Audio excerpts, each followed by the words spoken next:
कोई आपको पूछता नहीं। नहीं, मेरा नजरिया इस कहावत को लेकर थोड़ा अलग है। उगते सूरज को सब सलाम करते हैं, और मेरी नजर में जब सूरज उगता है तो रोशनी बिखेरता है, यानी वो कुछ कंट्रीब्यूट करता है। जब तक आप समाज में कुछ कंट्रीब्यूट नहीं करते, समाज आपको सलाम नहीं करता। तो आपको उगना पड़ेगा, रोशनी बिखेरनी पड़ेगी, ताकि दुनिया उस रोशनी को देखकर फिर आपको सलाम कर सके कि इसने बेहतरीन काम करके दिखाया। वरना संघर्ष बहुत लोग कर रहे हैं, हर कोई अपनी मंजिल तक नहीं पहुंचता। सपने बहुतों के बड़े हैं, हर कोई सपना पूरा नहीं करता, और उसमें से कई हैं जो सपना पूरा करना तो चाहते हैं सिर्फ इसीलिए क्योंकि उनको रिजल्ट बड़ा अच्छा लगता है। हाँ कि ना? आज जैसे मुझसे कई लोग आके कहते हैं कि आप no matter what the relationship, समझदार को इशारा काफी है। No matter what the relationship is, दुनिया में हर व्यक्ति चाहता है आप आगे बढ़े, धन कमाए, नाम कमाए, अपनी जगह हासिल करें, पर उनसे ज्यादा नहीं। एकमात्र माँ बाप है जो चाहते हैं कि आप उनसे भी ज्यादा, उनसे ज्यादा अच्छा करें, उनसे ज्यादा खुशियां मिले, उनसे ज्यादा सहूलियत मिले। बस उस चक्कर में वो आपसे लड़ रहे हैं, वो आपसे आर्ग्यूमेंट्स कर रहे हैं, सिर्फ इसीलिए कि आप खुश रहें। क्योंकि अगर देखा जाए तो माँ बाप ने जो जीवन भर कमाया वो किसका होता है? बताओ, बच्चों के लिए। तो यानी हम जो कमा रहे हैं वो भी हमारा, और माँ बाप ने जो कमाया वो भी हमारा। तो यानी उनको आपसे पैसे में कुछ नहीं चाहिए, उनको चाहिए आप सहूलियत दें। हमने जो दिन देखे ये ना देखे। तो बस ये समझना है, कई बार उनके तरीके गलत हो सकते हैं, उन तरीकों को नजरअंदाज कर दीजिए, क्योंकि उनको भी कोई बहुत एक्सपीरियंस नहीं है, वो भी पहली बार ही माँ बाप बने। कोई वो ऊपर से क्लासेस लेकर नहीं आए थे कि परफेक्ट पेरेंट्स कैसे बनते हैं, उनके लिए भी नई जिंदगी, उनको क्या पता बच्चे कैसे संभालते हैं। कई तो माँ बाप बच्चे होने के बाद भी खुद बच्चे ही होते हैं, वो भी उसके साथ बढ़ रहे होते हैं।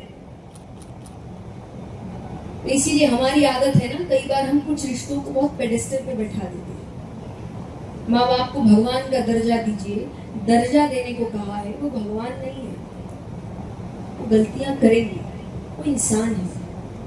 तो जैसे आप चाहते हैं कि आपकी गलतियों के लिए आपको माफ कर दिया जाए, आपको इंसान समझा जाए, आपको भी उनको इंसान समझना पड़ेगा।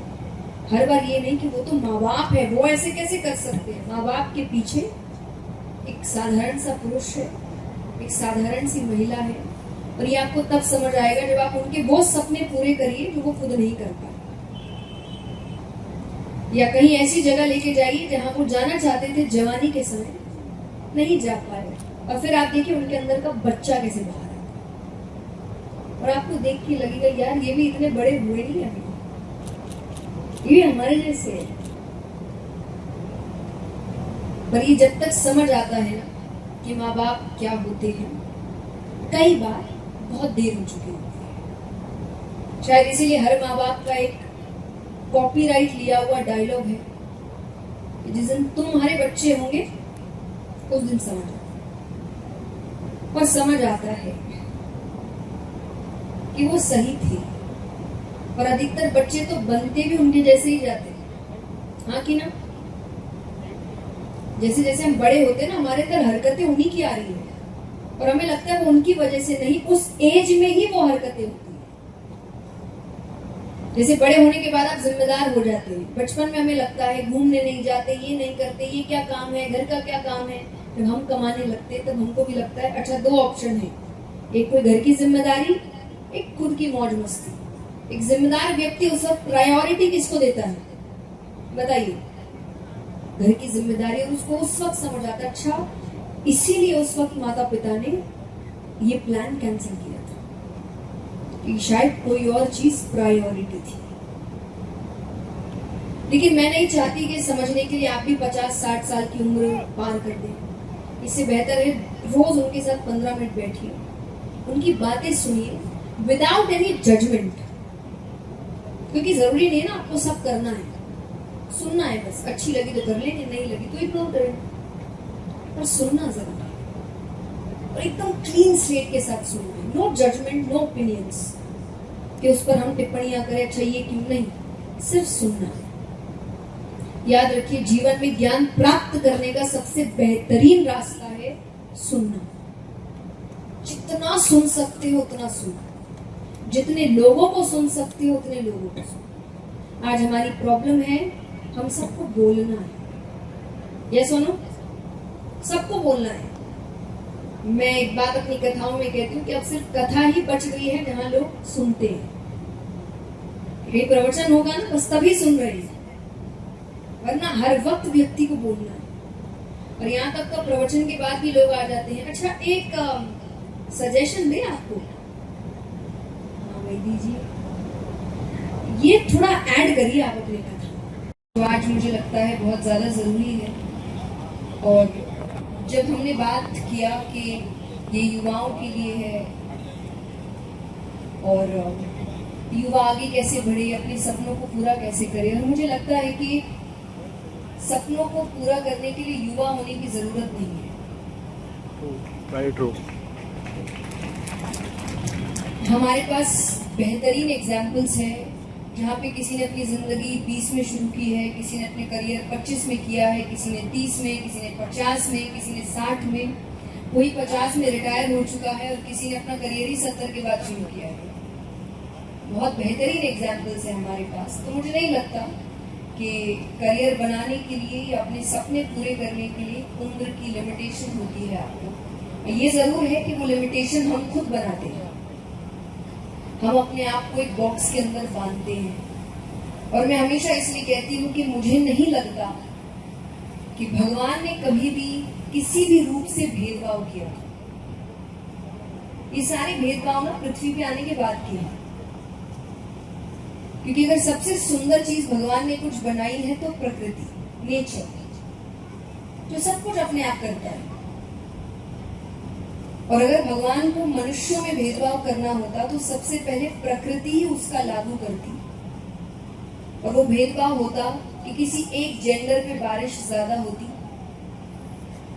एक जेंडर के लिए सूरज की किरणें ज्यादा तेज होती, एक जेंडर को हवा ज्यादा मिलती। पर ऐसा कुछ है नहीं है। ये सुनो, नहीं है। नहीं।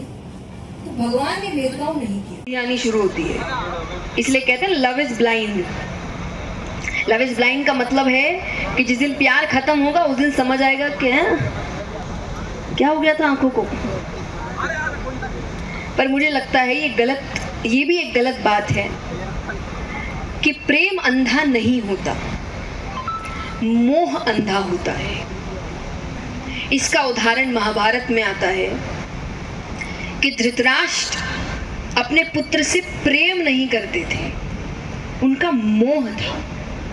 क्योंकि प्रेम होता तो अपने बच्चे को सुधार लेते और बचा लेते, उस मोह में उन्होंने अपना पूरा वंश खत्म कर दिया। तो जब मोह होता है ना, हम गलत चीजों पर भी पर्दा डालते हैं, ये कहकर अरे नहीं नहीं। फॉर एग्जाम्पल जैसे जितने यूथ हैं यहाँ पे, रिलेशनशिप है उनके, शुरुआती में ना जो रेड फ्लैग्स होते हैं ना, उनके लिए उनको लगता है अरे नहीं नहीं,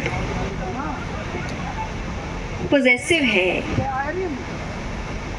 वो तो इसलिए बोला क्योंकि प्यार है।